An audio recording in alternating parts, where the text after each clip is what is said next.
Alright, I got a new introduction to Shade Tree Automotive. I'm sure we're going to be doing a lot of work on this thing. We got the Grand Marquis. We got some damage right here in the front end. This bumper skirt's a little weak. I took the grill out so I could tow it over here. I pulled it over here with a rope.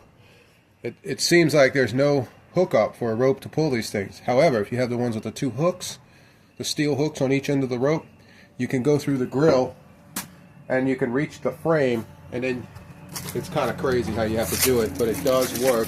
And you can zip tie. Right there. You can zip tie like I did around the frame and keep the hook inside the frame. And that's how we were able to get a straight line pull on this Grand Marquis. We pulled it about 40 miles like that. Yeah. And we had a dead battery, so we didn't have, the seller didn't really work with us too much, so we had to get around all that. So what we did was we had a smaller tractor battery put right here. Took jumper cables and hooked it up and hooked it to the dead battery over here. And we had running lights so we could do it a little safer. And that's how we got it home. We pulled it at nighttime, so yeah, that was a risk. But not really. I mean, we've done it before. Look, we got damage here on the front fender. Yeah. That's kind of sucks, but $500, people. I mean, that's what I paid. Now check out this. I bought it because the interior was in good shape and the body was in pretty good shape. So I mean, there's the interior. Just a quick glance. And check the back. Look. Right. So 2003 for $500 and title in hand, clean. So the title's clean. So yeah, this is our new addition to the Shade Tree family. We're going to be going through it. Come check this out. Everything's good in the trunk. I already opened that. Let me see. Oh, let's see. All right, look. Open this real quick. Ooh, look at that. Yeah, that's the grill. I put the grill in there. I had to take that off. It's the dead body storage compartment. Yeah, this is the old mob trunk, right? This is the last of them. This is the last of the big cars in America. They're a dime a dozen, but they're dwindling down fast. Police auctions sold their Crown Vics and all, but they're still in the junkyard like crazy. So there's still parts to be found, but they're starting to get scarce, But, they're still out there, but they won't be. Just like the Buick Regal. The old 80s Buick Regal. They were like the most prevalent #1 car in America at one time. And now you pay, $10,000 to get a good restored Buick Regal. And if you had a Grand National, well, there you go. You got upwards of $100,000+, So these cars will become extinct. They will, and they're the last of the last. So I had to pick one up because it was only $500. And this one, guess what's wrong with it? What reported is wrong with it? Guy changed the oil and tried to start it up, and it wouldn't register anymore. He said he fumbled with it for about 30 seconds running, and he still couldn't get the oil pump to pick up. And I asked him what kind of oil he used. Well, he said he used Lucas Oil Stabilizer. I'm guessing he put that in first. I told you these engines do not like, their oil pump, their pickup tube, all that. They don't like thick oil. They like the 520, the 520 and the 530. They like the thin oil. So you want lifters tapping and all that on your vehicle, on your modular motor, then go ahead and put the thick stuff. You can't do that though. The injectors look pretty neat. Yeah, this isn't an old school V8 where you can put as thick oil as you want in it, So anyway, look, we're going to take that filter off and see if we can prime it. Yeah. See what's in it, check it out.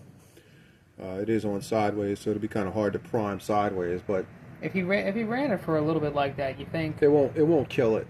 Think he damaged it by running it like that? It's hard to say because I wasn't there and you weren't there, so nobody was there. But if he's honest, if we can get the oil pump to pick back up, this car might just start right back up. And it doesn't mean that we're not going to have to do a bunch of major repairs, but still, we're probably going to do crazy things. I know in the past, if anybody's ever watched specific videos of mine, I said I was going to get a Grand Marquis like this and I was going to put a 5.4 liter in it.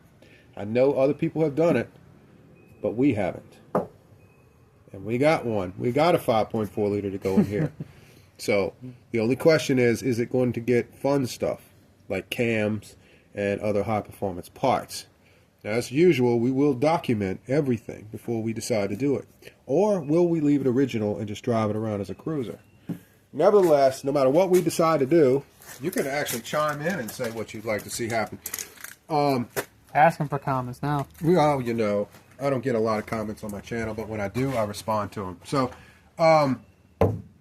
yeah, we're going to do something fun with this, and we're going to keep it as a part of the channel. Oh, look, we got a dent in the quarter panel. I hate when that happens. See that? It looks like a brush dent. I hate those kind of dents. The good news is it's not a sharp crease. We might be able to, if we don't fumble with this too much, we might be able to pull it, get the dent out properly, you know. What about the one? Carefully. Look, we might be able to study how to do it and get it out professionally without scarring the paint up. Might be able to save that because there's no major creases. See, whenever there's a dent, the metal stretches, and that's the part that sucks about a dent. But this is pretty bad though. Look, that's shit too. Yeah. Yep. You hit something. Yeah. Doesn't affect the door though. No, and then all the rubber on the door is still good. Look at that. Yeah, well, it's from 03. What do you expect? I mean, it's going to be good. It takes a couple more years to dry rot stuff. A couple more years and it'll start to get dry rotted. I can straighten this out. Looks like it was a Florida car. Yeah? Florida State Troopers? 2003. Yep. The year of the car. All right. This touchpad wasn't used that much. You know, it'd be worn off. Mm-hmm. So, Grandma probably didn't use the touchpad. And the windshield was replaced, too. Yeah, it was. It's an aftermarket windshield. So that's good stuff. Let's charge this battery, and that's the end of the introduction. The best part is the hood's in good shape. Yeah. I see a lot of these cars with dented up hoods, or you know, all kinds of problems. The hood looks in good shape, and the roof of the car is in good shape. So there's not a lot of damage to it. You know.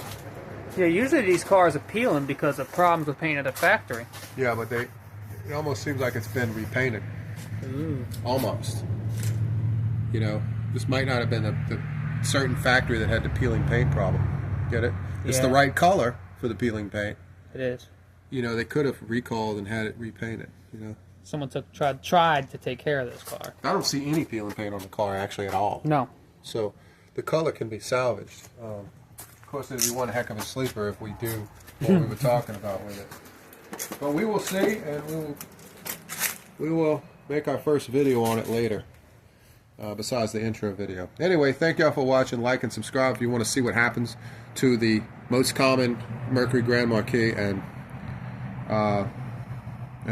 make suggestions about what you'd like to see happen to it.